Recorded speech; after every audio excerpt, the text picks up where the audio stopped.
In this episode of Heads and Tails, YouTube sensation and influencer Jade Bowler unlocks the secrets behind empowering young people. Authenticity over authority is her mantra, and with over 1 million followers hanging on her every word, she's certainly an authority to listen to, especially as a parent or teacher trying to get the best out of your charges. It was a wonderful conversation, and I really hope you enjoy it.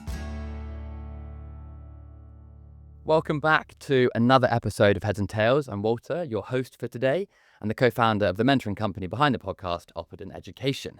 Today's episode is a first, the first YouTuber we've had, the first influencer, the first guest with over 1 million followers online. Jade Bowler, better known as Unjaded Jade, is a rising star and, as her job title would suggest, is an influence to many young people. A pioneering YouTuber, a different career path to perhaps some of the other guests we've had on the show, she has captivated a generation with authenticity and energy.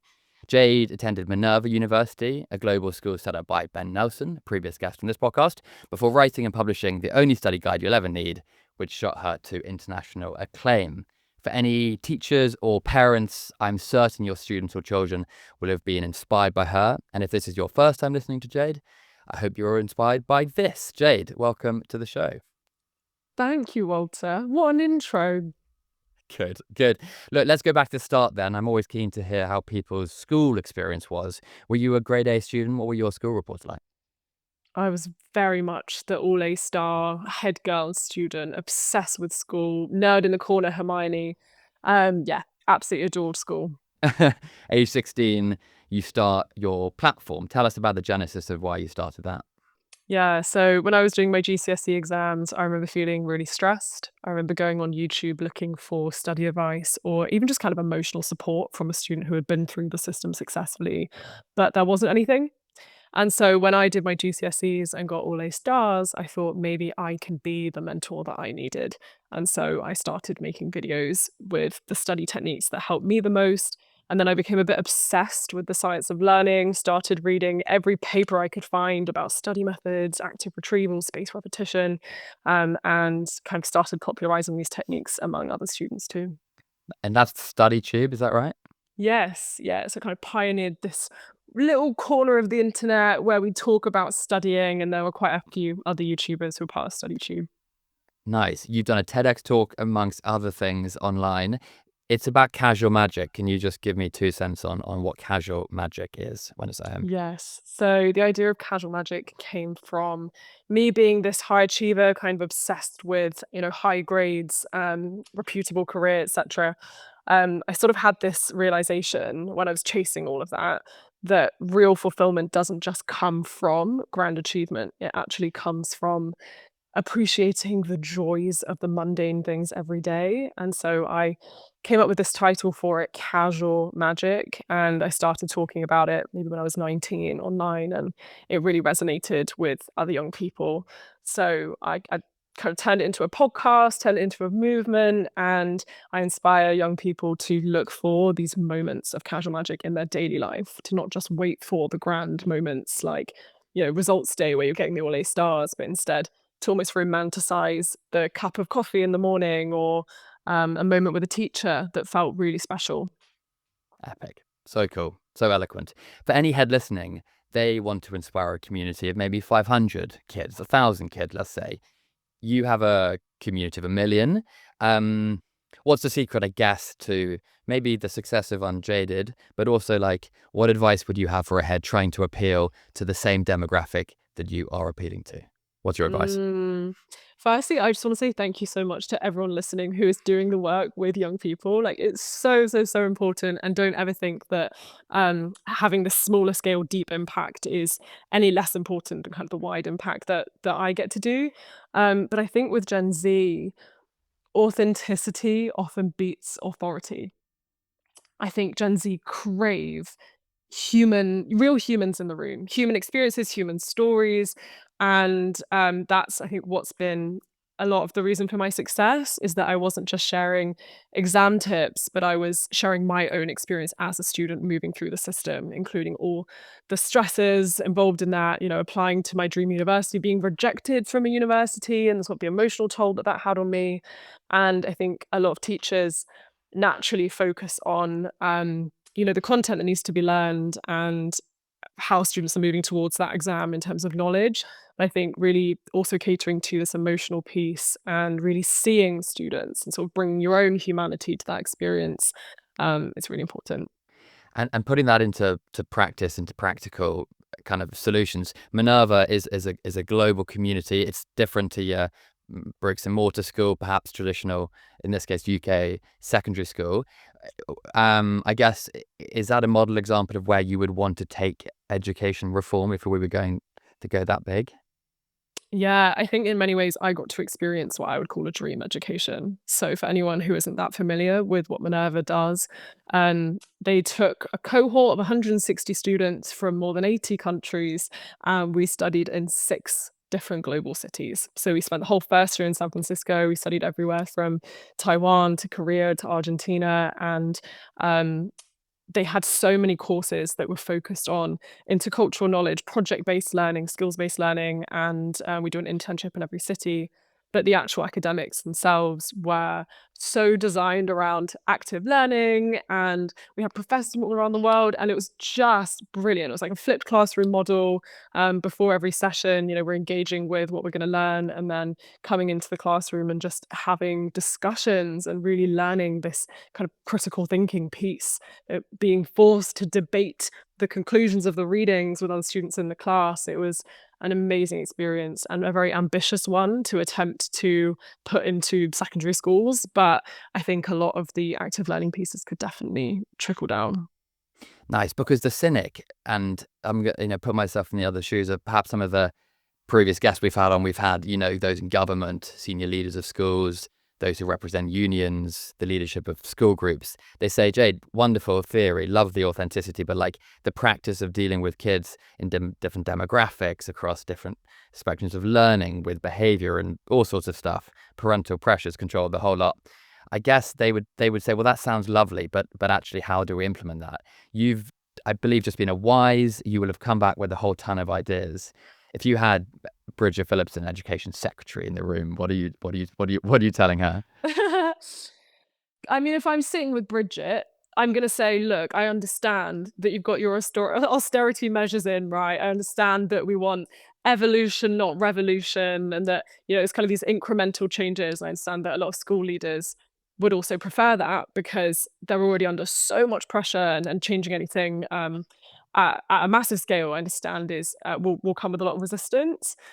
But if we're blue sky thinking here, assuming that we could mobilize the funding necessary for education that I believe we should be having for how pivotal it is to society, taking examples from, say, Finland, where teachers are really valued, where there's so much investment going into support for them, where every single school has a therapist and mental health professional there for kids so that teachers aren't having to juggle the burden of the mental health demands of students as well, then I think there's so much room to rethink curriculum. Yeah, I don't know if you've seen in the recent curriculum review, they've she's put in something new, like more citizenship education, especially in Key Stage 1, which I think is widely celebrated because we all want like more media literacy, more financial literacy, climate literacy.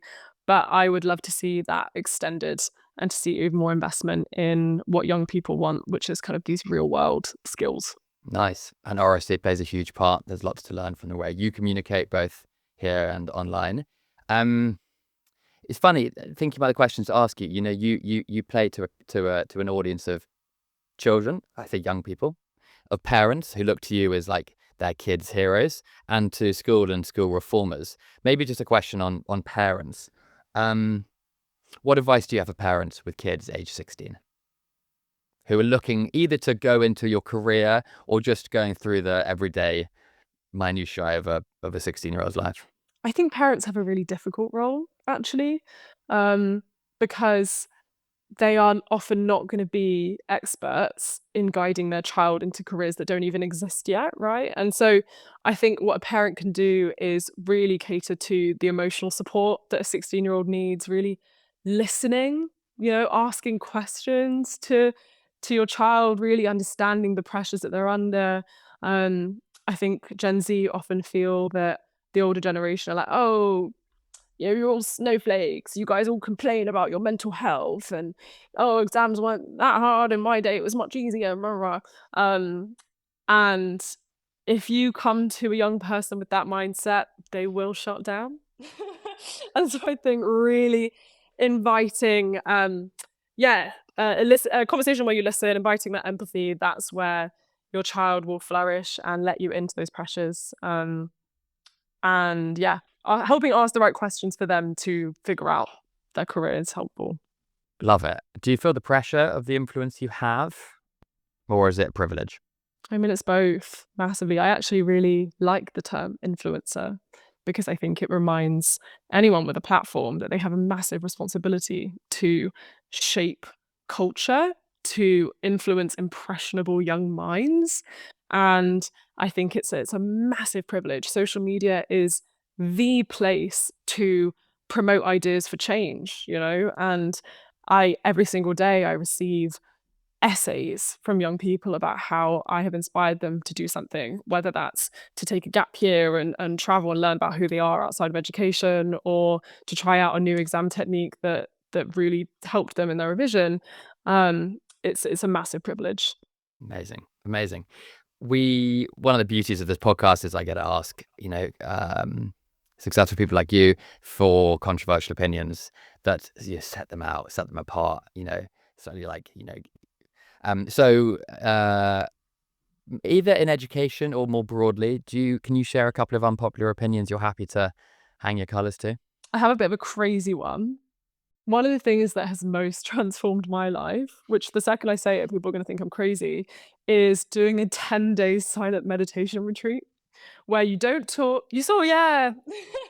No talking, no eye contact, no writing, no reading, no phone, nothing. 10 hours of meditation a day. You get a little gong waking up at 4 a.m. and you literally just go and you meditate, and it's completely free. It's run by volunteers. I went in the UK. It's the largest center outside of India. And I learned so much about myself, about emotional regulation, about relating to others, about seeing myself outside of the narratives that we have in this world around what success means.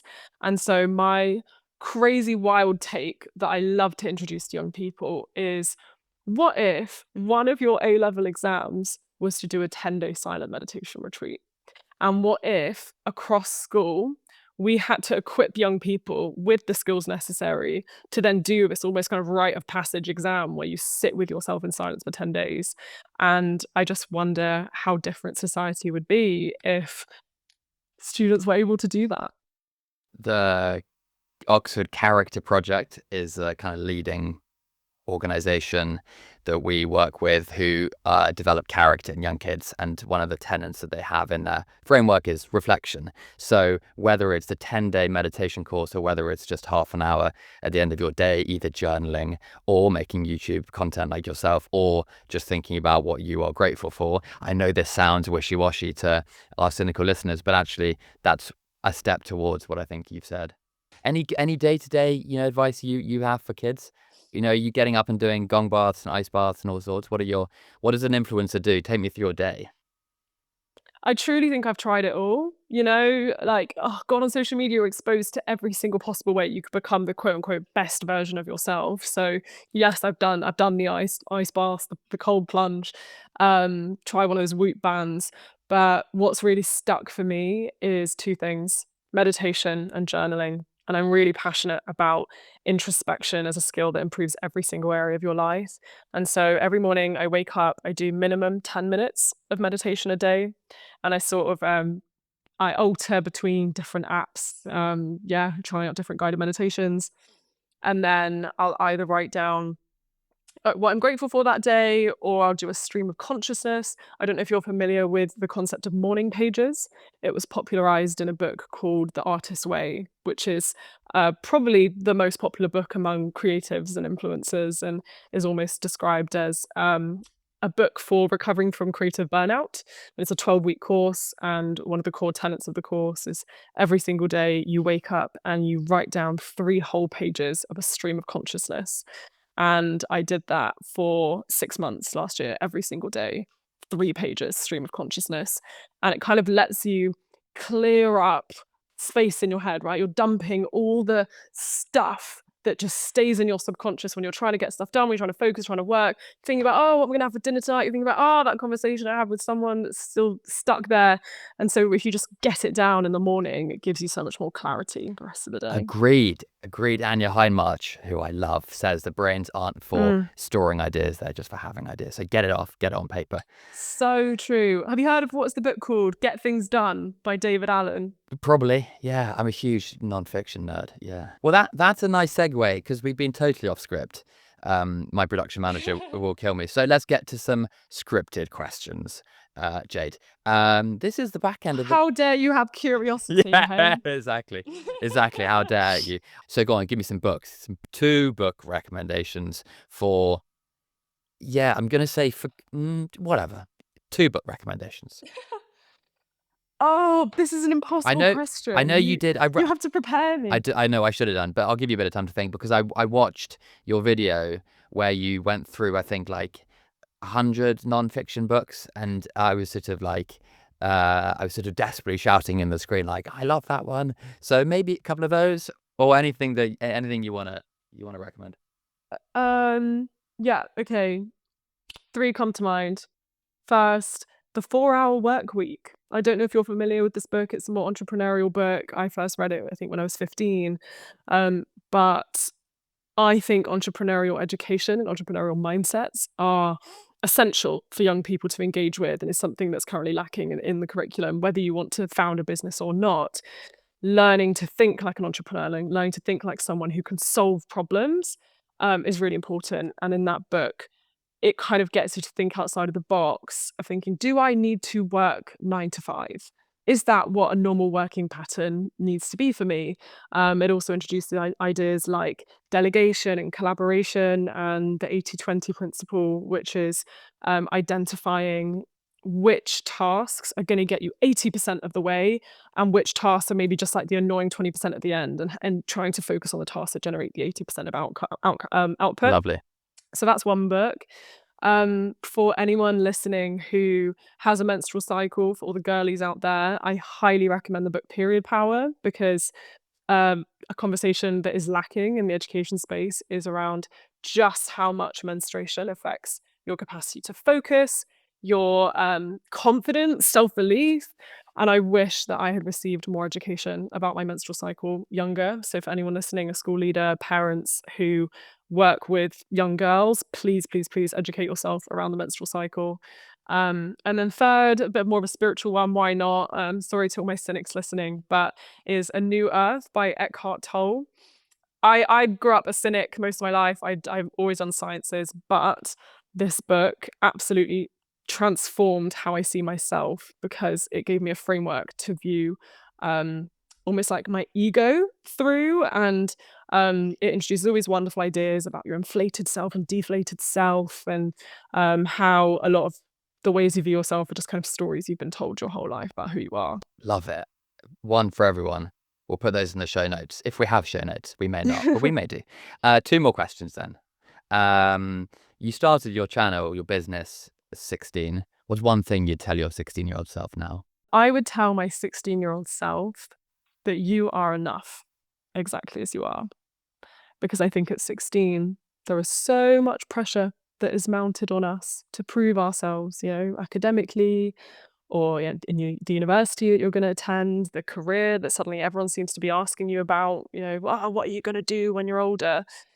And I think really internalizing that I am enough as I am, whether I know what I want to do yet, whether I know where I'm going, no matter what grades I get, that would have given me the self-confidence and a sense of peace and calm to really navigate the turbulence of life with better.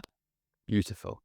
We were introduced before this podcast by a mutual friend called Zubair, who has acted a bit of a mentor to me. He's younger than me, but much more successful and is wise beyond his years. To finish then, Jade, tell us a mentor of yours who's been important to you in your life. My A-level biology teacher, Mrs. Greenslade, shout out to her. She's now Carol to me because, I'm an adult now, I guess. But she has been such a mentor. I actually owe a lot of my career to her, because she took the time to educate me and my class about how to study, which was something that was largely ignored in the curriculum. And she introduced me to techniques like blurting, which is the idea where you sort of just blurt out everything you can remember about a topic and then go back and check against your textbook to see what was correct or not. And I shared with students online a lot of the techniques that she taught me. So I'll always be very grateful to Mrs. Greenslade. Jade, a spiritual scientist who takes modern concepts of learning, delivers them herself, lives that experience, and then gives back to her to her community to which she's making content. Thank you for so many tidbits and advice for all three stakeholders. And thank you very much for appearing on this episode of Heads and Tails. Thanks for having me, Walter.